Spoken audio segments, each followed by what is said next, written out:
Magandang buhay, pobreng Mayora po at your service. Kada umaga ngay, ito ang aking routine. Alas 6 pa lang ng umaga ay gigising na. Magwawalis ng bakuran.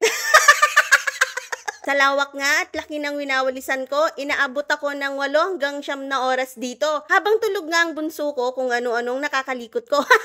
Sa tagal ngang wala ng ulan ay sobrang alikabok na. Ang sarap lang sa pakiramdam na kahit nakakain ko yung alikabok ay masaya ako kasi malinis at maayos ang paligid.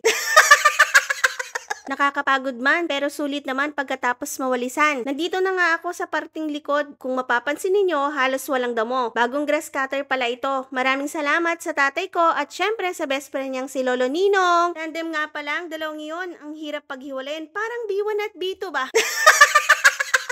Katunayan, busy sila sa bukid pero dahil love nila ako at love nilang family ko, willing silang mag-sacrifice. Super proud talaga ako sa dalawang yon. Thank you sa inyo, sa ulitin! Pasilip-silip ko ang binabantayan ng niluluto ko. Mahirap na, baka sa tagal ng pagwawalis, tumubo na ang mga ito. Yun nga, patapos na ako sa pagwawalis. Kada umaga nga nagsusunog talaga ako ng mga dahon. Feel na feel ko nga kasi kapag nakikita ko yung usok sa butas, may daladala pa lang ako dyan na papel at magsusunog. At ito nga, daladala ko na yung papel na may apoy. Dali-dali ko nga hinahawakan ito at baka mapaso ako. Sayang naman ang precious finger ko. Nandito na nga pala ako sa loob ng butas. O kayo dyan, baka anong butas ang isipin nyo? O hayan, malinis na. Thank you, Lord!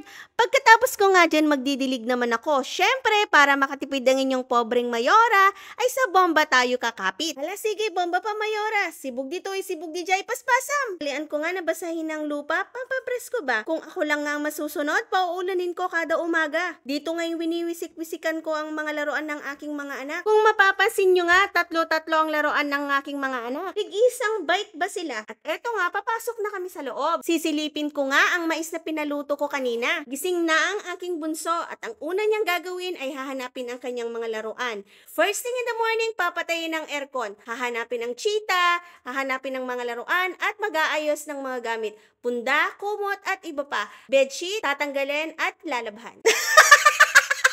Kung mapapansin nyo nga ay may kama kami dito sa baba. Ang nakahiga dito sa baba ay ako, si MM ang aking dalaga at si HM. Pangiting-ngiti nga tong si HM. Hi HM! Pagkatapos nga namin dyan magtupi ay sinimulan ko ng magwalis. Sa sobrang late nga gumising ng batang to ay full energy siya maghapon. Eto nga't gumagayak na ako para makaligo na din ako. Sa pagwawalis ko ngayon naalala ko ang batang makulit kaya tinawag ko muna siya HM! Hay, kapagod. Tinuloy ko na nga ang pagwawalis nang biglang dumating ang anak ko. Umupo ka na anak para makatapos ng mami, magsusundo pa tayo sa iyong ate. Patapos na nga akong magwalis dyan at inaayos ko ng mga kalat ng aking mga anak. Sobrang kalat talaga. Pero kaya yan ang pobreng Mayora. Go, go, go! At ngayon nga maliligo na ako. Bye-bye! At yan nga't natapos nang maligo ang inyong pobreng Mayora. Mga 2 oras din kaya yun. Ay, uy! Apaka-sexy naman yarn!